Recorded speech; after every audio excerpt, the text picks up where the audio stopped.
দেখো এখানে একই দিকে বলেছে ঠিক উত্তর নির্বাচন করো। প্রথম প্রশ্ন, কাঁধ থেকে কনুই পর্যন্ত বিস্তৃত হাড়ের নাম ভার্টিব্রা, টিবিয়া, হিউমেরাস, ফিমার। এখানে সঠিক উত্তর অপশন গ অর্থাৎ হিউমেরাস। নেক্সট কোশ্চেন দেখো, একটি বুনো প্রাণীর উদাহরণ হলো গরু, ছাগল, শিয়াল, ভেড়া। এখানে সঠিক উত্তর হবে, যেহেতু বুনো বলেছে তো শিয়াল হবে সঠিক উত্তর অপশন গ। পরের প্রশ্ন, যে প্রাণীটি অমেরুদণ্ডী সেটি হলো রুই মাছ, কেঁচো, কাক, কুকুর। এখানে সঠিক উত্তর অপশন খ অর্থাৎ কেঁচো।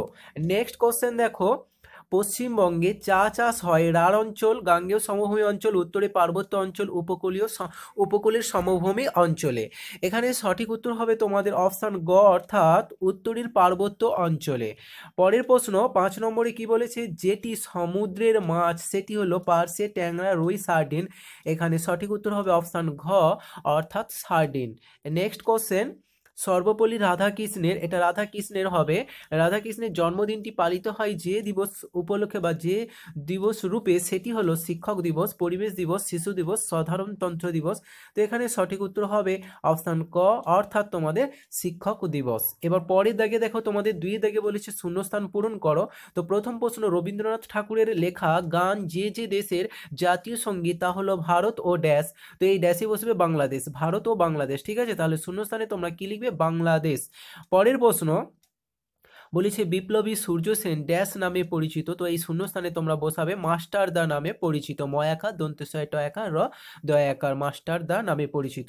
পরের প্রশ্ন, একটি নিত্যবহ নদীর নাম ড্যাশ। তো তিস্তা দিতে পারো। ঠিক আছে, নিত্যবহ নদীর নাম তিস্তা। আচ্ছা, এর পরের প্রশ্ন তোমরা দেখো, এখানে তোমাদের দুই দাগে 3টি শূন্যস্থান ছিল এবং 3-এর দাগে বলেছে ঠিক বাক্যের পাশে ইয়েস চিহ্ন দিতে হবে আর ভুল বাক্যের পাশে ক্রস বা কাটা চিহ্ন দিতে হবে। দেখো প্রথম প্রশ্ন যেটা বলেছে, মানুষের বুদ্ধি হলো একটা সম্পদ, এটা ঠিক না ভুল? এটা অবশ্যই ঠিক, মানুষের বুদ্ধি একটা সম্পদ। তোমরা ঠিক এইভাবে লিখবে, প্রশ্নটা তুলবে, এটা তোলার পর এরকম একটা বক্স করবে, করে বক্সের ভিতরে ইয়েস চিহ্ন দেবে। এবার পরের প্রশ্ন দেখো, দীঘার কাছাকাছি অঞ্চলে প্রচুর কাজু বাদাম হয়। এটাও কিন্তু ঠিক, দীঘার কাছাকাছি অঞ্চলে প্রচুর কাজু বাদাম হয়। এবং পরেরটা দেখো, প্রীতিলতা ওয়াদ্দেদারকে বলা হতো গান্ধী বুড়ি। এটা ভুল হবে। ঠিক আছে, তাহলে তোমরা এটা বক্স করবে, করে এই বক্সের ভিতরে ক্রস চিহ্ন দেবে। ঠিক আছে, এরপর 4-এর দাগে দেখো, বাম স্তম্ভের সাথে আমাদের ডান স্তম্ভ মেলাতে বলেছে। তো বাম স্তম্ভে আছে জলদাপাড়া, খড়গপুর, বিষ্ণুপুর। আমরা দেখে নেব বাম স্তম্ভের এগুলির সাথে আমাদের ডান স্তম্ভের কোনগুলো মিল হয়। তো প্রথমেই জলদাপাড়া আছে, তো জলদাপাড়ার সাথে আমাদের ডান স্তম্ভের কোনটা মিল হবে না, অপশন ঘ অর্থাৎ গন্ডার। তারপর থাকছে খড়গপুর। তো খড়গপুর থেকে যেটা মিল হবে সেটা দেখো আইটিআই কলেজ বা শিক্ষা কেন্দ্র। ঠিক আছে, এরপর বিষ্ণুপুর থেকে হবে ডান স্তম্ভের অপশন খ অর্থাৎ টেরাকোটা, অর্থাৎ ক দাগে তোমাদের অতিরিক্ত এটা থেকে যাবে। ঠিক আছে, এরপরে দাগ তোমাদের 5-এর দাগে দেখো বলেছি একটি বাক্যে উত্তর দিতে হবে। প্রথম প্রশ্ন, কোন রোগের বিরুদ্ধে দেহে প্রতিরোধ গড়ে তুলতে বিসিজি টিকা দেওয়া হয়? এটা যক্ষা রোগ। তো পুরো বাক্যে লেখা হয়েছে যক্ষা রোগের বিরুদ্ধে দেহের প্রতিরোধ গড়ে তুলতে বিসিজি টিকা দেওয়া হয়। পরের প্রশ্ন, কোন অঙ্গের সাহায্যে রক্ত আমাদের সারা দেহে ছড়িয়ে পড়ে? এটা হৃৎপিণ্ড হবে। দেখো, হৃৎপিণ্ডের সাহায্যে রক্ত আমাদের সারা দেহে ছড়িয়ে পড়ে। এবং পরের প্রশ্ন, কোন ধরনের মাটিতে কাদা আর বালি প্রায় সমান পরিমাণ থাকে? এটা হবে দোআঁশ মাটিতে। পরের প্রশ্ন তোমরা এখানে দেখো, পরের প্রশ্নটা কি বলা হচ্ছে যে কে টেথোস্কোপ আবিষ্কার করেন বা উদ্ভাবক? এটা হবে রেনে লিনেক টেথোস্কোপের উদ্ভাবন করেন। এবং পরের প্রশ্ন দেখো, পরের প্রশ্ন কি বলা হচ্ছে, পরের প্রশ্ন তোমাদের 6-এর দাগে এখানে বলেছে একটি বা দুটি বাক্যে উত্তর দাও। তো প্রথম প্রশ্নটা দেখো বলেছে কি, তোমার চেনা 2 রকমের রাসায়নিক বিক্রিয়ার উদাহরণ দাও। তো এখানে 2 রকম রাসায়নিক বিক্রিয়ার উদাহরণ তোমরা লিখতে পারো। আমার চেনা 2 রকম রাসায়নিক বিক্রিয়া হলো দুধ থেকে ছানা তৈরি, আর একটা হচ্ছে লোহার পেরেকে মরিচা পোড়া। এরপরে দেখো তোমাদের 2 নম্বরে বলেছে বৃষ্টির জল ধরে তুমি কি কি কাজে লাগাতে পারো? বৃষ্টির জল থেকে আমরা অনেক কিছু কাজে লাগাতে পারি, যেমন দেখো বৃষ্টির জল ধরে সেই জল বাগানের চারা গাছে ব্যবহার করতে পারি। কৃষিক্ষেত্রে বৃষ্টির জল ব্যবহার করা যাবে। বৃষ্টির জল ধরে রেখে গৃহের কাজে, যেমন ঘর মোছা, বাথরুম ব্যবহার, বাসন মাজা, কাপড় কাচা ইত্যাদি গৃহস্থালির কাজে ব্যবহার করা যাবে। ঠিক আছে, এরপরে তোমরা দেখো 6-3 নম্বরে বলেছে যে বেশি রাসায়নিক কীটনাশক ব্যবহার করলে কি ক্ষতি হয়? বেশি কীটনাশক ব্যবহার করলে জল দূষিত হয়, মাটি দূষিত হয়, বায়ু দূষণ হয় এবং মাটিতে বসবাসকারী অণুজীব, জলের মাছ ইত্যাদি মারা যায়। এছাড়া সর্বোপরি পরিবেশের ক্ষতি হয়। এছাড়াও কি হয় বলো তো, যে ছোট ছোট কীট পতঙ্গগুলো বা ছোট পাখি এরা কিন্তু মারা যায়। ঠিক আছে, এবার পরের প্রশ্ন বলেছে কি উদ্দেশ্যে দামোদর ভ্যালি কর্পোরেশন স্থাপন করা হয়েছিল। দেখো এখানে উত্তরটা, দামোদর ভ্যালি কর্পোরেশন স্থাপন করার উদ্দেশ্যগুলি হলো: 1 জলবিদ্যুৎ উৎপাদন করা, 2 বন্যা নিয়ন্ত্রণ করা, 3 কৃষিকাজে জলসেচ করা, 4 জলধারের মাছ চাষ করা এবং 5 মৃত্তিকা ক্ষয় রোধ করা ইত্যাদি। এর পরের প্রশ্ন বলেছে সুন্দরবন অঞ্চলে মাটির দুটি বৈশিষ্ট্য চেয়েছে। তো 1 নম্বর, সুন্দরবনের বেশিরভাগ জায়গা জুড়ে রয়েছে পলিযুক্ত দোআঁশ মাটি। 2 এই মাটিতে অক্সিজেনের পরিমাণ খুবই কম। 3 এখানকার মাটি খুবই লবণাক্ত। যদিও এখানে দুটি বৈশিষ্ট্য চেয়েছে, তিনটে দেওয়া হয়েছে, তোমরা তিনটেই দেবে, কোনো সমস্যা হবে না। এবার পরের প্রশ্ন দেখো, লুপ্তপ্রায় মাছ সংরক্ষণে কি কি ব্যবস্থা নেওয়া যেতে পারে। তো লুপ্তপ্রায় মাছ সংরক্ষণের জন্য নিম্নলিখিত ব্যবস্থাগুলি নেওয়া যেতে পারে। তার মধ্যে 1 নম্বর হচ্ছে লুপ্তপ্রায় মাছ ধরা সম্পূর্ণরূপে বন্ধ করতে হবে। 2 লুপ্তপ্রায় মাছ চাষ বৃদ্ধি করতে হবে এবং 3 নম্বর লুপ্তপ্রায় মাছ সম্পর্কে জনসচেতনতা বৃদ্ধি করতে হবে বা বাড়াতে হবে। এরপরে দেখো তোমাদের সাতের দাগে যে প্রশ্নটা আছে দেখো, 2টি বা 3টি বাক্যে উত্তর দিতে হবে। এখানে তোমাদের 3টে প্রশ্ন আছে, প্রত্যেকটা সঠিক উত্তরের জন্য 3 নাম্বার থাকবে। আচ্ছা, তোমরা যারা এই মডেল অ্যাক্টিভিটি টাস্কটা দেখছো, এটা তোমাদের ফাইনাল মডেল অ্যাক্টিভিটি টাস্ক। তো এর পূর্বে তোমাদের অক্টোবরের শুরুতে যে মডেল অ্যাক্টিভিটি টাস্ক দিয়েছিল, যেটা অর্থাৎ প্রতি মাসে দিয়ে থাকে, তো পার্ট 7 বলতে পারো। তো পার্ট 7-এর প্রত্যেকটা বিষয়ের সমাধান দেওয়া হয়ে গেছে, যার লিঙ্ক ভিডিও ডেসক্রিপশনে পেয়ে যাবে। এছাড়াও তোমাদের যে এমসিকিউ অ্যাডাপ্টেশন প্যাকেজ দিয়েছিল, যেখানে প্রত্যেকটা বিষয়ে তোমাদের এমসিকিউ টাইপের কোশ্চেন, তো অলরেডি এমসিকিউ অ্যাডাপ্টেশন প্যাকেজেরও সম্পূর্ণ সমাধান দেওয়া হয়ে গেছে। যদি তোমরা কেউ দেখে না থাকো, এই ভিডিও ডেসক্রিপশনে তোমাদের সুবিধার্থে লিঙ্ক দেওয়া আছে, তোমরা চাইলেই দেখে নিতে পারো। দেখো এখানে 7 দাগের প্রশ্ন, মাটি কিভাবে তৈরি হয়। তো উত্তরটা, ভূমিকম্পে, সূর্যের তাপে, প্রবল বৃষ্টিতে পাথর ফেটে গুঁড়ো হয়, অনেক বছর ধরে অনেক কিছুর সঙ্গে তা মিশে মাটি হয় এবং ফারাও মাটি তৈরিতে সাহায্য করে। এইভাবে মাটি তৈরি হতে হাজার হাজার বছর সময় লেগে যায়। ঠিক আছে, এরপরে দেখো, পর্বতের মাথায় বরফ জমে কেন। আচ্ছা, পুকুর, নদী, সমুদ্রের জল সূর্যের তাপে বাষ্প হয়ে উপরে উঠে যায় এবং উপরে বাতাস ঠান্ডা, তাই সেই বাষ্প জমে জল হয়। পর্বতের মাথায় ঠান্ডা বেশি বলে তুষারপাত হয় এবং তুষার জমে বরফ হয়ে যায়। এইভাবে পর্বতের মাথায় কিন্তু বরফ জমে। এবার পরের প্রশ্নটা দেখো, পরের প্রশ্নটা কি বলেছে, যে কেন আমরা সাধারণতন্ত্র দিবস পালন করব। ঠিক আছে, তো সাধারণতন্ত্র দিবস কেন পালন করব না, দীর্ঘ কয়েক বছর ধরে ব্রিটিশের সঙ্গে লড়াই করার পর 1947 সালে ভারতের স্বাধীনতা লাভ করে। আর স্বাধীনতা লাভের পর ভারত পরিচালনার লক্ষ্যে এক সংবিধান রচনা প্রয়োজন হয়। আর এই সুদীর্ঘ আলাপ আলোচনার পর 1950-এর 26শে জানুয়ারি ভারতে সংবিধানে কার্যকর হয়। তাই 26শে জানুয়ারি দিনটিকে সাধারণতন্ত্র দিবস হিসাবে পালন করা হয়ে থাকে। এখানে তোমাদের প্রথমেই কি বলেছে, একের দাগে বলেছে read the passage carefully and answer the following question. তো এখানে যে টেক্সটটা আছে, আশা করি তোমরা প্রত্যেকে পড়ে নিয়েছো, কারণ এই টেক্সটটা তোমাদের কাছে যে ইংরেজি টেক্সট বুক আছে, সেই টেক্সট বুক থেকে এটা তুলে দিয়েছে। তো এটা পড়ার পর নিচে কিছু কোশ্চেন আছে, যেগুলো আমাদেরকে সলভ করতে হবে। তো এ দাগে কি বলেছে দেখো, complete the following sentence with information from the passage. First কোশ্চেনটা বা সেন্টেন্সটা দেখো, Hillary and Norgay reach the summit. তো এই শূন্যস্থানটাতে তোমরা যেটা বসাবে, অফ মাউন্ট এভারেস্ট। নেক্সট দেখো, দুইয়ের দাগে কি বলেছে, Hillary wanted to shake hands but Norgay, শূন্যস্থানে বসাবে গেভ হিম এ হাজ ইন রিটার্ন। নেক্সট দেখো, they stayed at the summit bravely because, শূন্যস্থানে বসাবে তোমরা, নিচে দেখো অ্যান্সারটা দেখতে পাচ্ছ, of their long oxygen supply. এবং নেক্সট দেখো, they spent their time in dash. তো ওখানে যেটা বসাবে, talking photographs and enjoying the view. এরপরে দেখো তোমাদের বি দাগে বলেছে answer the following question. First question, what did Hillary do after reaching the summit. তো অ্যান্সারটা দেখো, after reaching the summit Hillary reached out to shake Norgay hands. Next question দেখো, how long did Hillary and Norgay remained at the summit. অ্যান্সারটা দেখো, Hillary and Norgay remained at the summit for only 15 minutes. এরপরে দেখো কি বলেছে, read the passage and answer the question that follow. তো এখানেও একটা প্যাসেজ দিয়েছে, এটা আমাদের পড়তে হবে এবং নিচে যে কোশ্চেন আছে, যেগুলো আমাদেরকে সলভ করতে হবে এই প্যাসেজটা পড়ার পর। তো এই প্যাসেজটা তোমরা প্রত্যেকে পড়ে নেবে, ঠিক আছে। এই প্যাসেজটা পড়ার পর যে কোশ্চেনগুলো আছে, সেগুলো আমরা সলভ করব। দেখো তো এখানে কি বলেছে, ফার্স্ট কোশ্চেন দেখো, এখানে বলছে যে tick the correct answer from the given alternatives. তো ফার্স্ট দেখো, mister B D Roy was the teacher of math, English, Bengali, science. আমরা উপরে টেক্সটটা পড়লে পেয়ে যাব অপশান বি অর্থাৎ ইংলিশ টিচার। নেক্সট কোশ্চেন বলেছে the author learn correct pronunciation from his headmaster father, English teacher mother. Right answer হচ্ছে অপশান সি অর্থাৎ ইংলিশ টিচার। এর পরের কোশ্চেনটা দেখো, the ox and the frog is a tell from Panchatantra, Hitopadesha, জাতক, আর আছে আমাদের যেটা অ্যাসোপ ফেবেলস। তো রাইট আনসার হচ্ছে আমাদের ডি। এরপরে দেখো তোমাদের কি বলেছে, classify the common nouns and proper nouns in the following table. তো এখানে প্রথমেই যেটা আছে দেখো 1 2 3 4। তো এখানে 4টে সেন্টেন্স আছে তোমরা দেখতে পাচ্ছ। এই সেন্টেন্স থেকে আমাদের নিচে একটা টেবিল আছে যেখানে কমন নাউন এবং প্রপার নাউনগুলো এই টেবিলে আমাদেরকে বসাতে হবে। তো ফার্স্ট যে সেন্টেন্সটা আছে দেখো, এখান থেকে Norgay and Hillary were the first men to climb Mount Everest. তো এখান থেকে আমরা যেটা পাবো, এখান থেকে একটি কমন নাউন পাবো যেটা মেন। তাহলে দেখো কমন নাউনের ঘরে মেন বসেছে, এবং এখান থেকে নর্গে, হিলারি এবং মাউন্ট এভারেস্ট এগুলো আমরা প্রপার নাউন পাচ্ছি, তাই আমরা প্রপার নাউনের ঘরে বসিয়ে দিয়েছি। এবং 2 নম্বর সেন্টেন্সটা দেখো, the river Hooghly is close to my house. তো এখান থেকে হাউস যেটা আছে এটা আমরা কমন নাউনে বসাবো, এবং দ্য রিভার হুগলি এই অংশটা আমরা প্রপার নাউনে বসাবো।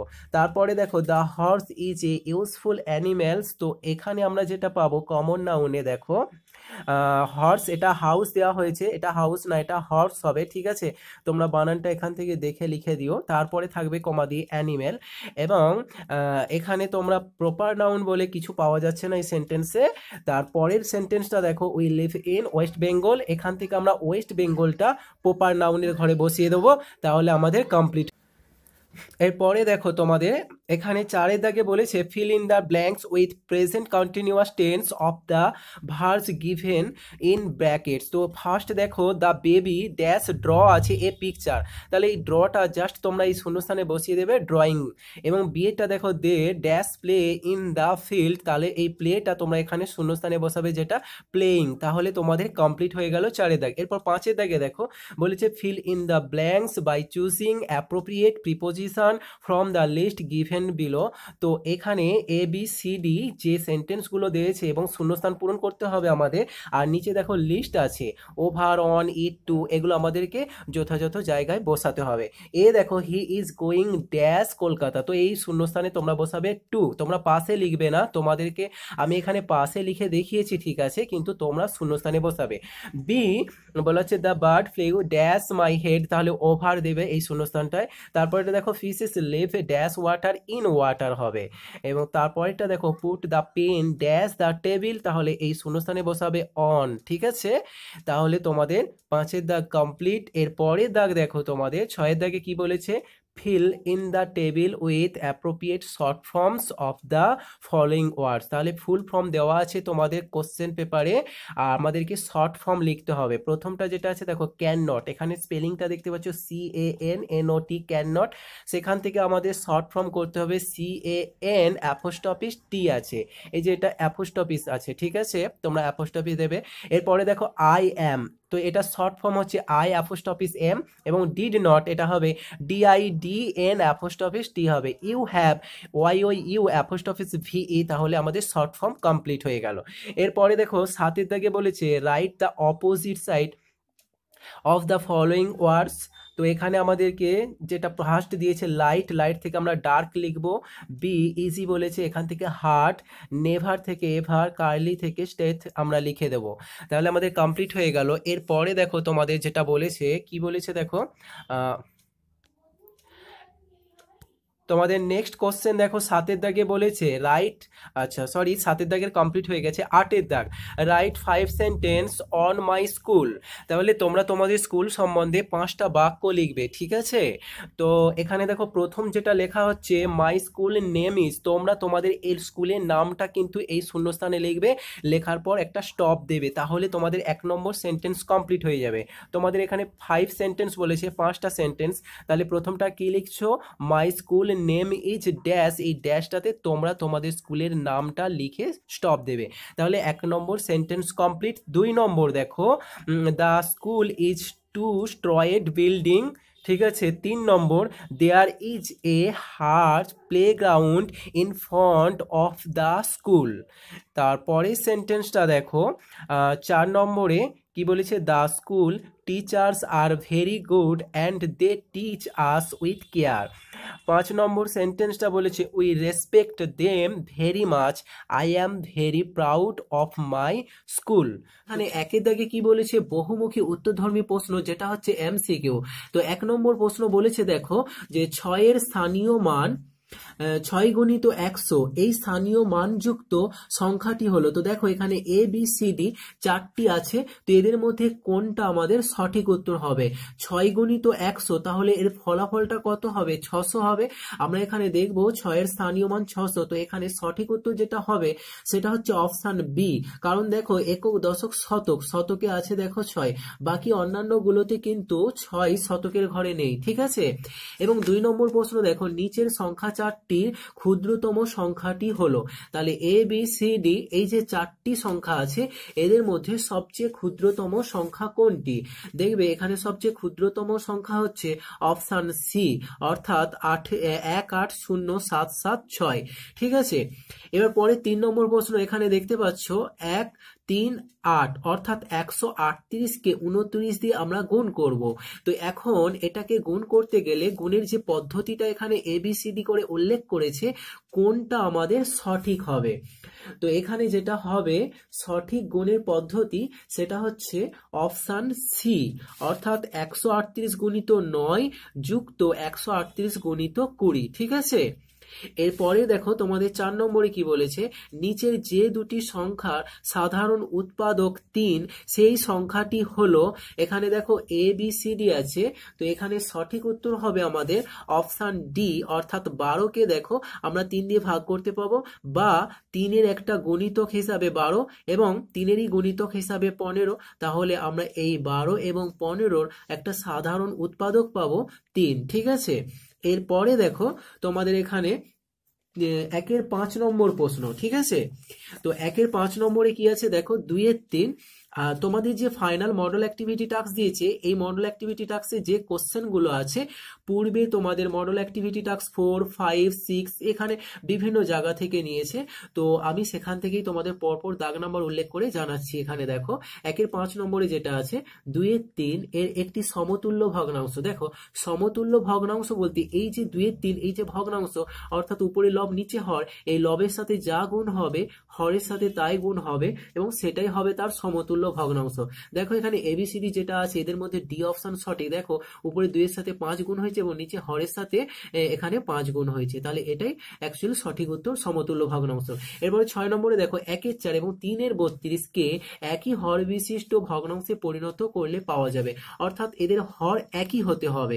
সেটা কোনটা হবে? এখানে অপশন সি হবে। দেখো 8-এর 32, 3-এর 32, এখানে দুটোরই কিন্তু হর আমাদের 32 32 আছে। এছাড়াও তোমরা এখানে দেখতে পাবে এর 32 আছে, এরও 32 আছে, কিন্তু এখানে ডি কেন হবে না সঠিক? না, এই দুটোকে যদি তোমরা একই হর বিশিষ্ট করতে চাও তাহলে তোমরা কিন্তু দেখবে যে সঠিক হিসাবে আমাদের এটাই উত্তর হবে, ঠিক আছে, অর্থাৎ অপশন সি হবে।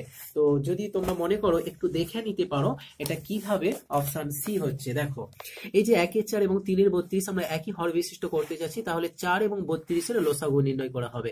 তবে লসাগু নির্ণয় করলে এখানে দেখো লসাগুটা করে দেওয়া আছে 32। এখন এই যে লসাগু পাওয়া যাচ্ছে 32, তাহলে আমরা কি করব, এখান থেকে একটা মার্জিন নেবো এবং হর আমরা 32 বসাবো। এখন দেখবো 32-এর সাথে কত গুণ হলে 32 হবে? 1, এবং এই 32-এর সাথে 1 গুণ করে যেহেতু 32 পাওয়া যাচ্ছে, এই একটা উপরে লবের সাথেও গুণ হবে, তাহলে 3 1 3। এবং দেখো এখানে নিচে 4 আছে, এই 4-এর সাথে কত গুণ করলে 32 পাওয়া যাবে? 8, এবং এই 8 উপরে লবের সাথেও গুণ হবে, 1 8 8।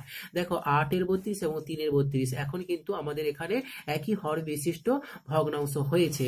কিন্তু এখানে দেখো এটাও আমাদের একই হর বিশিষ্ট ভগ্নাংশ ছিল, কিন্তু এদের এখানে দেখো লব 4 আছে, লব 3 আছে, কিন্তু এর লব দেখো 8 এবং লব 3, অতএব এটাই হবে আমাদের সঠিক উত্তর। বোঝা গেছে? এরপরে দেখো তোমাদের পরে 7 নম্বর প্রশ্ন কি বলেছে যে 1-এর 5 ও 2-এর 5 সমান, এখানে যোগ করতে বলেছে। যেহেতু এই দুটো ভগ্নাংশের হর একই, তাহলে এদের হর কিন্তু যেহেতু 5 আছে, তাহলে লসাগু 5 হয়ে যাবে। আর উপরে 2 আর 1 যোগ করলে 3 হবে, তাহলে 3-এর 5, অর্থাৎ অপশন ডি হচ্ছে আমাদের সঠিক উত্তর।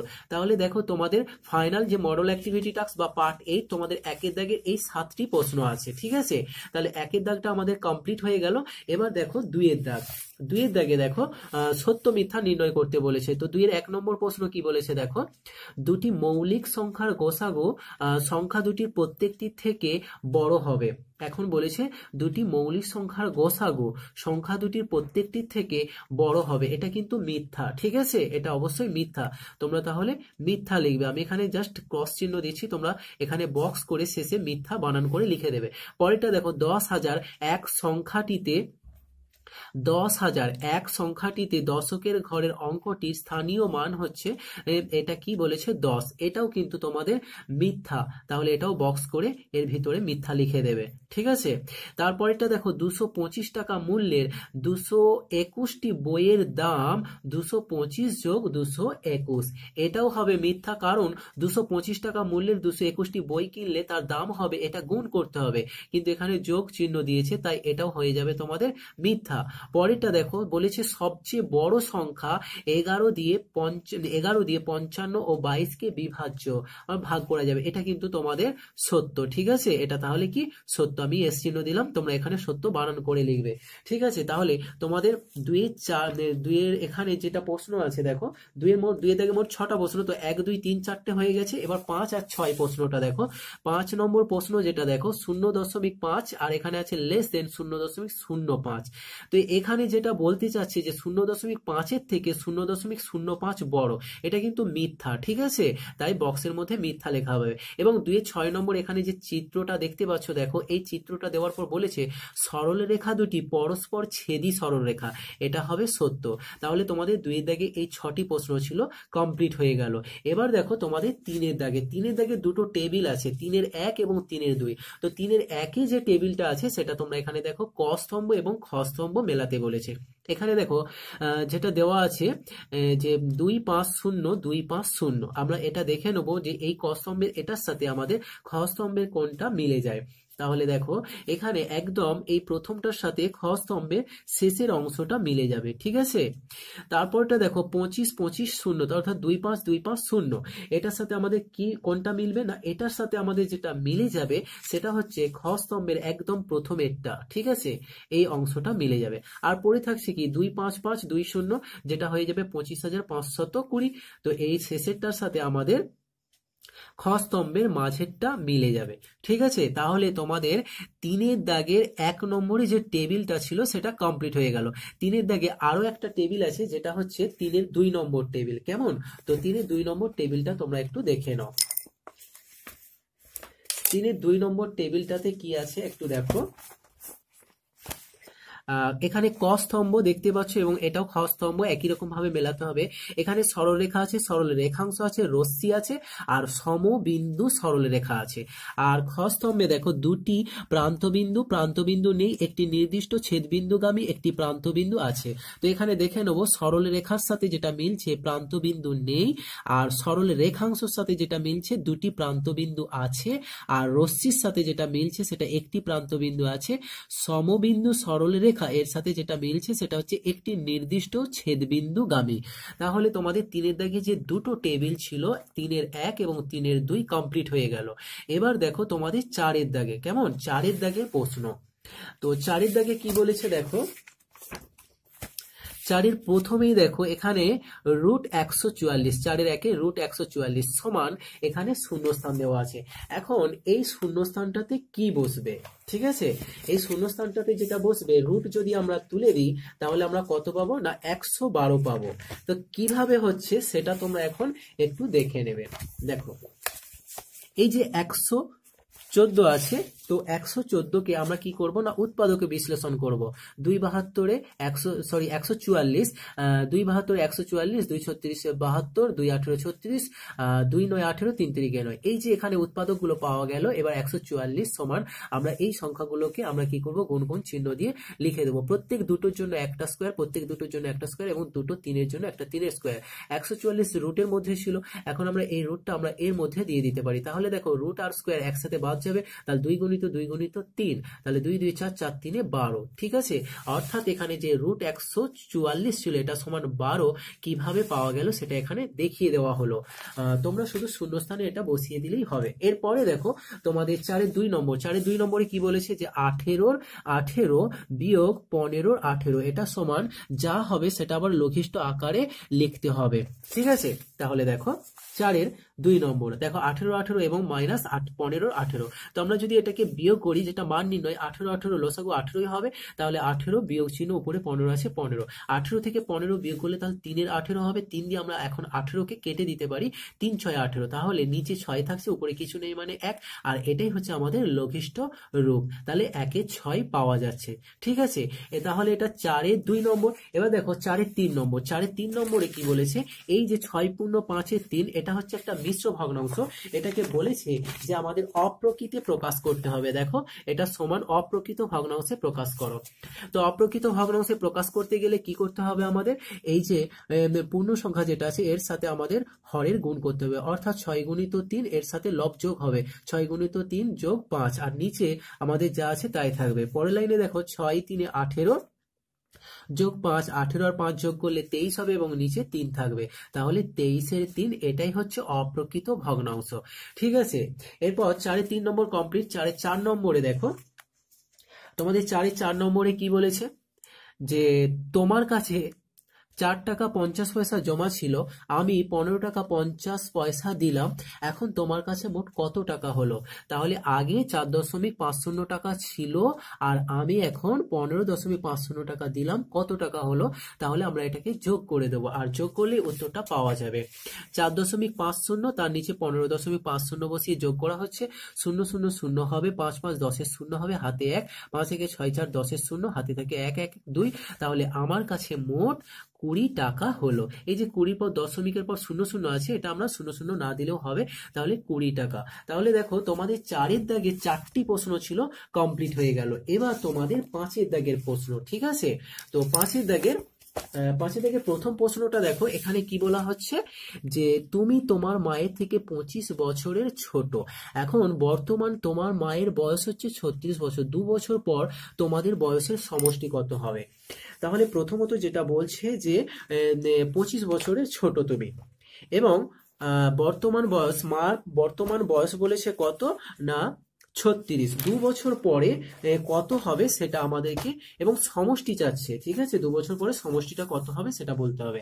তো দেখো উত্তরটা তোমরা আমরা যেটা করব, যে মায়ের বর্তমান বয়স সমান 36 বছর, যেটা প্রশ্নের মধ্যে দেওয়া আছে। ঠিক আছে, দেখো বলেছি বর্তমান বয়স 36 বছর। আচ্ছা, অতএব আমার বর্তমান বয়স কত না 36 বিয়োগ 25 সমান 11 বছর। কেন না প্রথমেই বলেছিল তুমি তোমার মার থেকে 25 বছরের ছোট, তাহলে মায়ের বয়স যদি 36 হয়, 25 বছরের ছোট হলে 36 থেকে 25 আমরা বিয়োগ করলে আমার বর্তমান বয়স পাওয়া যাবে 11 বছর। এবার দেখো এখন 2 বছর পর মায়ের বয়স হবে 36 যোগ 2 সমান 38 বছর, এবং 2 বছর পর আমার বয়স হবে 11 যোগ 2 সমান 13 বছর। এবার 2 বছর পর বলেছিল দুজনের বয়সের সমষ্টি, অর্থাৎ 2 বছর পর বয়সের সমষ্টি হবে সমান, এই যে 38 আর 13 যোগ করে দেওয়া হবে, 8 3 11, 1 হাতে 1 1 2 2 আর 3 5, তাহলে 51 বছর। তো আশা করি বোঝা গেছে। ঠিক আছে, 51 বছর, 2 বছর পর তাদের বয়সের সমষ্টি হচ্ছে 51 বছর। এইভাবেই তোমরা সমাধান করে দেবে। এবার 5-এর 2 নম্বরে দেখো, 5-এর 2 নম্বরে যে প্রশ্নটা ছিল, বলেছে মৌলিক উৎপাদকের সাহায্যে লসাগু নির্ণয় করো। সংখ্যাগুলো কি কি আছে, 45 ও 75। মৌলিক উৎপাদকের সাহায্যে আমাদেরকে লসাগু নির্ণয় করতে হবে। দেখো 45 এবং 75, তো 45-এর উৎপাদকে বিশ্লেষণ করলে 3 15 45, 3 5 15, এবং 75 দেখো 3 25 75 এবং 5 5 25। এবার আমরা যেটা করব, 45 45 সমান 3 গুণিত 3 গুণিত 5 যেটা পাওয়া যাচ্ছে, এবং 75 থেকে আমরা যেগুলো পেয়েছি সমান 3 গুণিত 25 5 গুণিত 5। দেখো 3 গুণিত 5 গুণিত 5। এখন আমরা দেখে নেব যে 45 ও 75 এর সাধারণ উৎপাদক যেটা পাওয়া যাচ্ছে, অর্থাৎ এই 3 3 এবং এই 5 এই 5, তো 3,5। অন্য উৎপাদকগুলো কি হচ্ছে 3,5, আর যেটা পড়ে থাকছে অতিরিক্ত 3,5, যেহেতু এটা লসাগু, অতএব নির্ণেয় লসাগু যেটা সাধারণ উৎপাদক 3 গুণিত 5 এবং অন্য উৎপাদক 3 5, এগুলো সবই নেওয়া হবে। তাহলে 3 গুণিত 3 গুণিত 5 গুণিত 5, এই চারটে অর্থাৎ 3 3 এবং 5 5 এগুলোকে গুণ করলে আমরা 225 পেয়ে যাব। আর এটাই আমাদের উত্তর 4 ছিল, যে মৌলিক উৎপাদকের সাহায্যে লসাগু নির্ণয় করতে হবে। ঠিক আছে, এরপরে দেখো পরের যে প্রশ্নটা তোমাদের 5-এর 3 নম্বর এবং 5-এর 4 নম্বর, 5-এর 4 নম্বর 5-এর 3 নম্বর প্রশ্নটা দেখো। এখানে বলেছে যে একটি মাঠের দৈর্ঘ্য, ঠিক আছে, একটি মাঠের দৈর্ঘ্য 40 মিটার, আর বলেছে প্রতি বর্গমিটার 6 টাকা হিসাবে ঘাস বসাতে কত টাকা খরচ হবে। তাহলে দেখো, যেহেতু মাঠটা বর্গাকার, আমরা ধরে নিলাম এটা একটা বর্গাকার মাঠ, আর মাঠের দৈর্ঘ্য বলেছিল 40 মিটার। বর্গাকার হওয়ার জন্য চারটি বাহুই সমান হবে, এদিকে 40 এদিকে 40 এদিকে 40, এটা প্রত্যেকটা বাহু 40 মিটার। আমরা দেখে নেব বর্গাকার মাঠের দৈর্ঘ্য 40 মিটার, অতএব বর্গাকার মাঠের ক্ষেত্রফল। ক্ষেত্রফল নির্ণয়ের সূত্র কি? বর্গক্ষেত্রের ক্ষেত্রফল নির্ণয়ের সূত্র হচ্ছে বাহুর স্কয়ার, তাহলে বাহুর স্কয়ার বর্গমিটার, তাহলে বাহু বলতে এখানে 40, তাহলে 40 বসবে, এবং 40 গুণিত 40 এভাবেও দিতে পারো।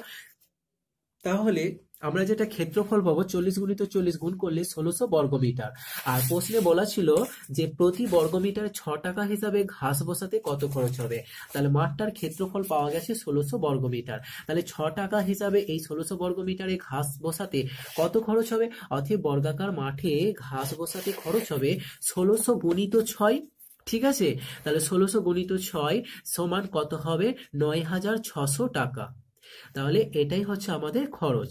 এবার দেখো পরের প্রশ্ন, পরের এবং শেষ প্রশ্ন। এখানে একটা ছবি দেখতে পাচ্ছ, আর এই ছবিটা দেওয়ার পর বলেছে ঘোষা অঞ্চলের পরিসীমা নির্ণয় করো। ঠিক আছে, পরিসীমা, এই যে ঘোষা অংশ, দেখো এখান থেকে এই অংশটা 4 মিটার আছে, তাহলে এখান থেকে এই অংশটাও 4 মিটার হবে। আবার এখান থেকে এটা যদি 6 মিটার হয়, তাহলে এখান থেকে এই অংশটাও 6 মিটার হবে। তাহলে এই যে ঘষা অংশটা, তার দৈর্ঘ্য আমরা পাচ্ছি 6 মিটার এবং প্রস্থ পাচ্ছি কত? 4 মিটার। আর এখন বলতে চাচ্ছি এটার পরিসীমা নির্ণয় করো। তাহলে দেখো, পরিসীমা নির্ণয় করার জন্য আমরা যেটা করব, যে অতএব ঘষা অঞ্চলের দৈর্ঘ্য 6 মিটার, অতএব ঘষা অঞ্চলের প্রস্থ সমান 4 মিটার, অতএব ঘষা অঞ্চলের পরিসীমা। পরিসীমা নির্ণয়ের যেটা সূত্র, সেটা হচ্ছে যে 2 ইন্টু দৈর্ঘ্য যুক্ত প্রস্থ ব্র্যাকেট ক্লোজ মিটার।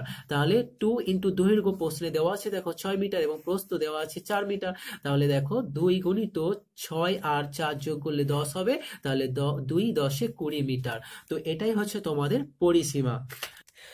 দেখো এখানে তোমাদের একে দাগে বলেছে যে একটি বাক্যে উত্তর দাও, এবং প্রত্যেকটা উত্তরের জন্য তোমাদের 1 নাম্বার করে থাকছে। প্রথম প্রশ্ন, আইরে ছুটে ছোট্টরা, ছোটদের কেন ছুটে আসতে হবে?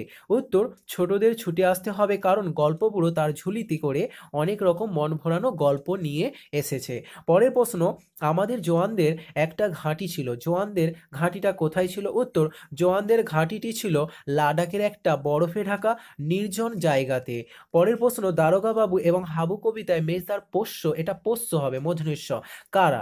দারোগা বাবু ও হাবু কবিতায় মেজদার পোষ্য হলো 8টা কুকুর। ঠিক আছে, এবার পরের প্রশ্ন দেখো, উলগুলান কাদের লড়াই? উলগুলান হলো সাহেবদের সাথে মুন্ডাদের লড়াই। তারপর থাকছে কেউ করে না মানা, কার কোনো কাজে কেউ নিষেধ করে না? উত্তর, বিশ্বকবি রবীন্দ্রনাথ ঠাকুর রচিত বৃষ্টি পড়ে টাপুর টুপুর কবিতা মেঘকে কেউ কোনো কাজে নিষেধ করে না। পরের প্রশ্ন, এবার আমাকে গোড়ার দিক দিতে হবে। কি চাষের সময় কুমির একথা বলেছিল? উত্তর, বিখ্যাত শিশু সাহিত্যিক উপেন্দ্র কিশোর রায়চৌধুরী রচিত বোকা কুমিরের কথা গল্পে কুমির ধান চাষের সময় গোড়ার দিক দিতে হবে বলেছিল। এবার পরের প্রশ্ন দেখো, মাঠ মানে কি অথৈ খুশির অগাধ লুটোপুটি? অথৈ এবং অগাধ শব্দ দুটির অর্থ লেখো। অথৈ শব্দের অর্থ হলো যেখানে তলদেশ নেই এমন গভীর, আর অগাধ শব্দের অর্থ হলো গভীর এবং বিশাল। ঠিক আছে, আচ্ছা, তারপর দেখো এখানে পরের প্রশ্ন, আচ্ছা এখানে দেখো অগাধ বলতে বিশাল, আর অথই বলতে এখানে গভীর, ঠিক আছে? কোনো কারণে এটা হয়তো লাইনটা আগে পরে হয়ে গেছে, তো এই দুটো অর্থ লিখে দেবে। তারপর দেখো ঝড় কবিতায় উল্লিখিত দুটি গাছের নাম লেখো। উত্তরটা হচ্ছে মৈত্রী দেবী রচিত ঝড় কবিতায় উল্লিখিত দুটি গাছের নাম হচ্ছে নাম হলো যেটা চাপা গাছ আর একটা বকুল গাছ। পরের প্রশ্ন, ট্যাক্স শব্দের অর্থ কি? উত্তরটা দেখো দুটো ছোট নদী যখন একসঙ্গে মেশে তখন মেশবার ফলে সেখানে ত্রিভুজাকারের খণ্ড তৈরি হয়, এবং এই ত্রিভুজাকারের খণ্ডের মাথাকেই ট্যাক বলা হয়ে থাকে। পরের প্রশ্ন, করুণা করি বাঁচাও মরে এসে কখন ফণিমনসা একথা বলেছে? বীরু চট্টোপাধ্যায় রচিত ফণিমনসা বনের পরী নাট্যাংশে যখন ডাকাত দল ফণিমনসা সোনার পাতা ছিঁড়ে পটলা বেঁধে গাছটিকে ন্যাড়া করে দেয় তখন ফণিমনসা উক্ত মন্তব্যটি করেছিলেন। তাহলে তোমাদের একের দাগে 10টি প্রশ্ন ছিল, প্রত্যেকটা প্রশ্নের উত্তর দেওয়া হলো। এবার দেখো দুইয়ের দাগে, দুইয়ের দাগে কি বলেছে, নিজের ভাষায় উত্তর দাও, এবং প্রত্যেকটার জন্য তোমাদের এখানে 2 নাম্বার করে থাকছে। প্রথম প্রশ্ন, গল্পগুলো কবিতায় রূপকথার কোন কোন প্রসঙ্গ উল্লেখিত হয়েছে? উত্তর, সুনীলমল বসুর গল্পগুলো কবিতায় দৈত্যী দানব, যক্ষীরাজ, রাজপুত্র, পক্ষীরাজ, ষাঁড়বাঁধা করির বাহার এবং চোখ ধাঁধানো হীরামানিক, সোনার কাঠি, ময়নামতির ঢলঢলে জল, এছাড়া তেপান্তরের মাঠ, হট্টমেলার হাট এবং কেশবতী নন্দিনী প্রভৃতির মতো রূপকথার প্রসঙ্গ উল্লেখিত হয়েছে। পরের প্রশ্ন, এমনি করে সারা শীত দেখতে দেখতে কেটে গেল, আর জোয়ানদের সেই শীতকাল যাপনের কথা কিভাবে বুনোহাস গল্পে ফুটে উঠেছে? উত্তর দেখো, লীলা মজুমদারের লেখা বুনোহাস গদ্যাংশে শীতের শুরুতে এক ঝাঁক বুনোহাস উত্তর থেকে দক্ষিণে গরমে দেশের দিকে উড়ে যেতে দেখা যায়। তাদের মধ্যে একটি হাঁসের ডানা জখম হয়, সেটি লাদাখে জওয়ানদের ঘাঁটির কাছে নেমে আসে, আর তাকে দেখে আর একটা হাঁসও নিচে নেমে আসে। জখম হাঁসটিকে জওয়ানরা তুলে এনে তাদের মুরগি রাখার খালি জায়গাতে রাখে। সারা শীতকাল হাঁস দুটি জওয়ানদের সাথে থাকে এবং মাছ, জওয়ানদের ফেলে রাখা খাবার ইত্যাদি খায়। ধীরে ধীরে জখম হাঁস দুটি হাঁসটি সুস্থ হয়ে ওঠে এবং উড়তে পারে। এভাবে হাঁস দুটো দেখতে দেখতে জওয়ানদের শীতকালটি কেটে যায়। এবং পরের প্রশ্ন দেখো, নালিশ আমার মন দিয়ে খুব শুনুন বড়বাবু। এখানে থানায় বড়বাবুর কাছে হাবু কি কি নালিশ জানিয়েছিল? উত্তর, থানায় বড়বাবুর কাছে হাবু কেঁদে কেঁদে নালিশ জানিয়েছিল যে তারা চার ভাই একসঙ্গে একটা ঘরে থাকে। সেই ঘরে বড়দা 7টা বেড়াল পোষে, মেজদা 8টা কুকুর পোষে, আর শেষদা 10টা ছাগল পোষে। এর ফলে গন্ধে তাদের সেখানে বাস করা বাস করা কষ্টকর হয়ে পড়েছে, আর এটাই সে জানিয়েছিল।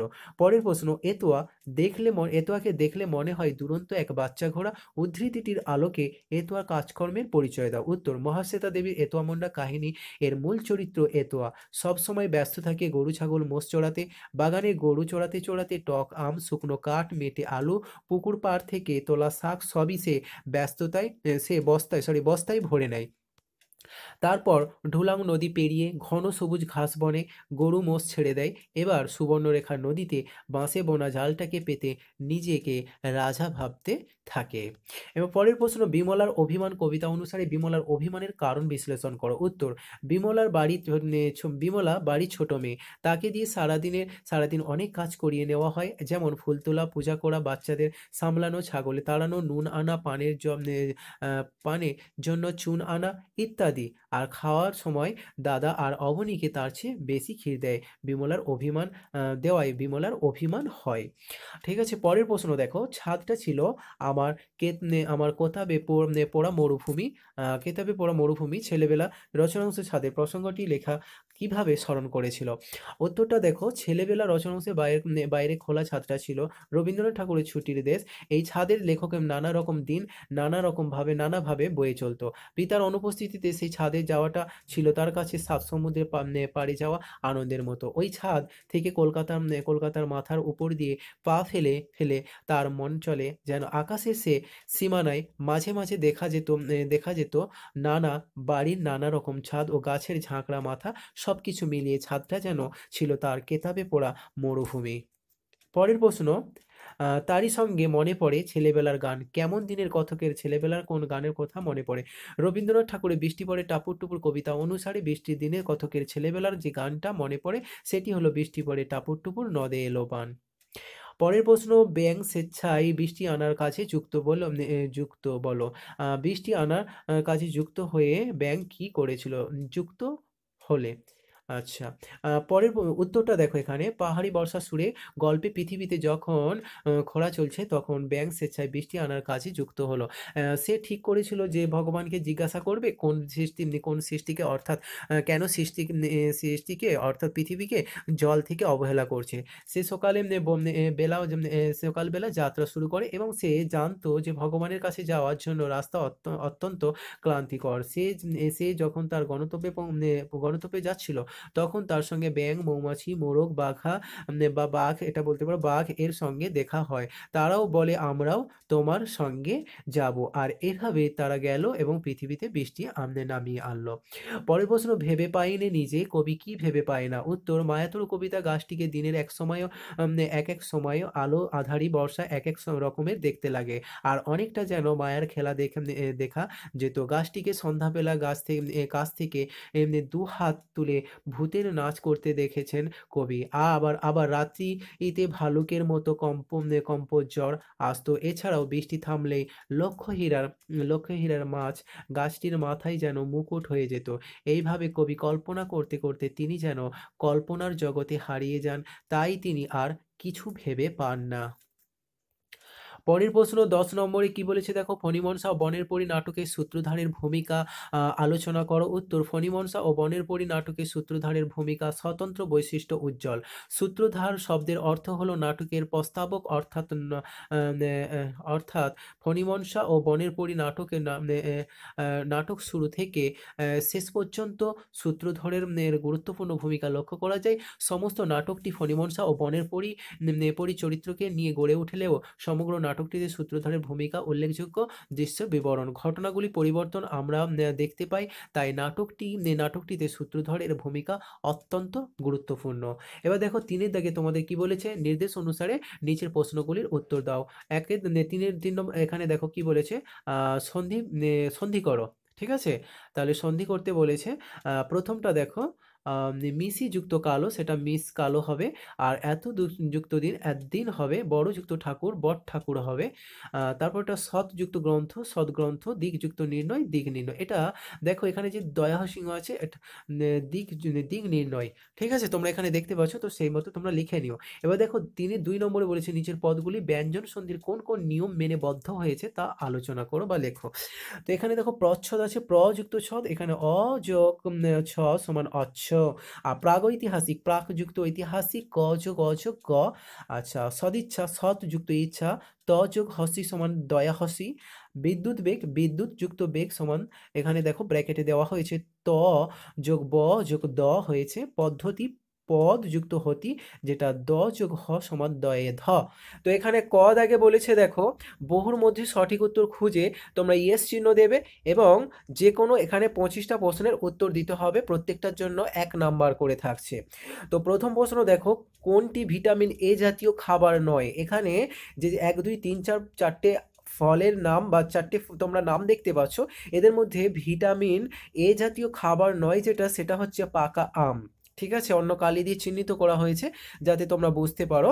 এর পরের কোশ্চেন তোমাদের এখানে বলেছে কোনটি শর্করা জাতীয় খাবার নয়, সেটা হচ্ছে পাতিলেবু ও আমলকি। পরের কোশ্চেন দেখো, ডাক্তারের অনুমোদন ছাড়া যথেষ্ট পরিমাণে নানা রকমের ভিটামিন ঔষধ খাওয়া, এটা কি হবে, যে স্বাস্থ্যের পক্ষে মারাত্মক ক্ষতিকর। পরের কোশ্চেন, কোনটি স্নেহ পদার্থ জাতীয় খাবার নয়? তো এখানে দেখো স্নেহ পদার্থ জাতীয় খাবার নয়, সেটা হচ্ছে খই ও থোড়। পরের কোশ্চেন, যেখানে ফুটপাত নেই সেখানে রাস্তার কোন দিক দিয়ে হাঁটতে হবে? তো রাস্তার বাম দিক দিয়ে হাঁটতে হবে, এটাই সঠিক উত্তর। পরের কোশ্চেন বলেছে, যদি ট্রাফিকের আলোর সংকেত লাল আলোর সংকেত বন্ধ হয়ে যদি হলুদ রঙের আলোর সংকেত দেওয়া হয়, তাহলে গাড়ির চালককে কি করতে হবে? না, গাড়ি চালাবার জন্য প্রস্তুত হয়ে থাকতে হবে। এরপরে দেখো তোমাদের 7 নম্বর কোশ্চেন বলেছে কোনটি প্রোটিন জাতীয় খাবার নয়? তো এখানে যেগুলো আছে এদের মধ্যে হচ্ছে 3 নম্বর টমেটো, কুমড়ো এবং শসা প্রোটিন জাতীয় খাবার নয়। পরের কোশ্চেন, রাস্তার কোথাও দিয়ে রাস্তা পার হতে হয়, কোথা দিয়ে রাস্তা পার হতে হয়? তো এখানে 3 নম্বর অর্থাৎ জেব্রা ক্রসিং দিয়ে পার হওয়ার সময় অবশ্যই পথচারীর রাস্তা পার হওয়ার সবুজ সংকেত থাকলে। এরপরে তোমাদের 9 নম্বরে বলেছে ভিটামিন ডি আমরা কোথা থেকে পাই?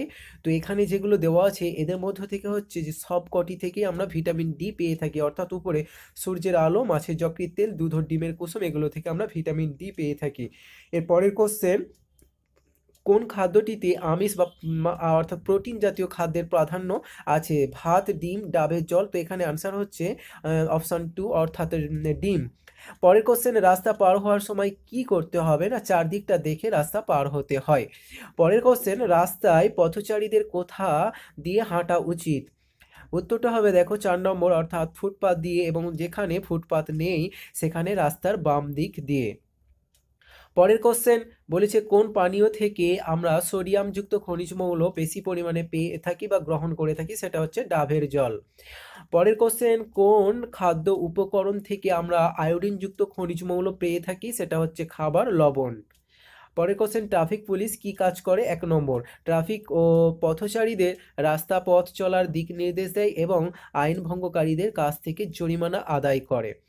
পরের কোশ্চেন, এখানে বলা হচ্ছে যে কোন আলোর সংকেতে গাড়ি চলতে শুরু করে? তো সবুজ জ্বললে, ঠিক আছে। পরের কোশ্চেন, ভিটামিন বেশি পাওয়া যায় কোন খাদ্যে? অঙ্কুরিত ছোলায়। অর্থাৎ এখানে যেগুলো দেওয়া আছে এদের মধ্যে হচ্ছে অঙ্কুরিত ছোলায় বেশি ভিটামিন পাওয়া যায়। পরের কোশ্চেন, কোন খাবারটিতে লৌহ গঠিত খনিজ মৌল বেশি আছে? সেটা হচ্ছে থোর এবং ডুমুর। পরের কোশ্চেন, করোনাকালে দীর্ঘ সময় ঘরবন্দি থাকার ফলে শিশুদের ভিটামিন ডি এর অভাবজনিত সমস্যা দেখা দিচ্ছে, এর প্রতিকার করতে কি করবে? সূর্যের আলোয় থাকতে হবে হবে কিছু সময়, নাকি ডিমের কুসুম, মাছের যকৃৎ তেল, ঘি, দুধ, পনির খেতে হবে? এখানে দেখো 1 নম্বর এবং 2 নম্বর এই দুটোই ঠিক কথা, অর্থাৎ সূর্যের আলোয় রাখতে হবে, সেই সঙ্গে ডিমের কুসুম, মাছের যকৃতের তেল, ঘি, দুধ, পনির এগুলো খেতে দিতে হবে, ঠিক আছে, খাওয়াতে হবে। এবার পরের কোশ্চেন দেখো, তোমাদের বলেছে ভিটামিন সি আমরা কোন খাবার থেকে পাই?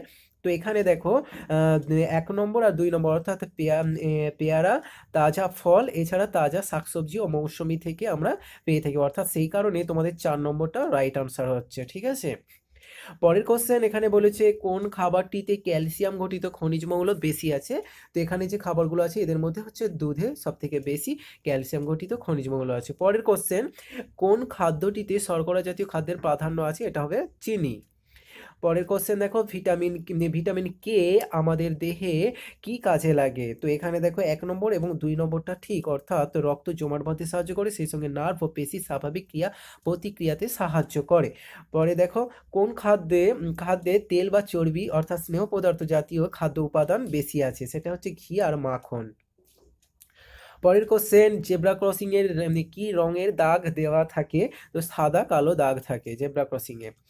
তারপরে দেখো, যদি ট্রাফিকের আলোর সংকেত হলুদ আলোর সংকেতে বন্ধ হয়ে গিয়ে সবুজ আলোর সংকেত জ্বলে, তাহলে কি করতে হবে? সাথে সাথে গাড়ি চালাতে হবে।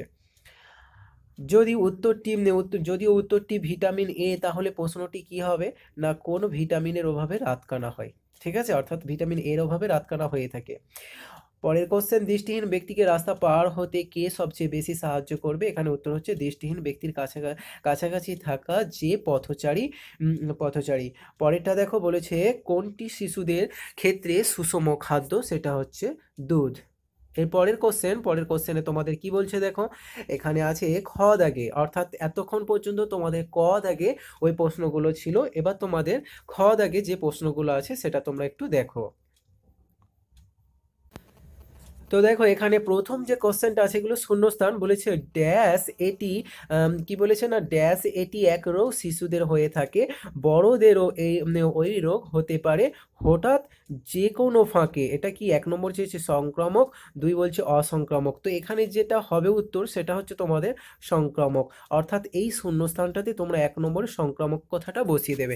এরপর 2 নম্বর প্রশ্ন দেখো, বলেছে শরীর গরম, কান মাথা ব্যথা, বমি বমি ভাব, ড্যাশ দিকটা ফুলে ফেঁপে উঠে মামস তা নিশ্চয়। তো এখানে যেটা বসাবে শূন্যস্থানে তোমরা 1 নম্বর অর্থাৎ মুখের, ঠিক আছে। পরে 3 নম্বরে দেখো বলেছে, খাবার তৈরি যিনি করবেন যেন ড্যাশ নেন হাত, পরিচ্ছন্নতা বড়ই জরুরি, কিবা দিন কিবা রাত। তো এইখানে তোমরা যেটা বসাবে সেটা হচ্ছে ধুয়ে, অর্থাৎ ধুয়ে নেন, ঠিক আছে।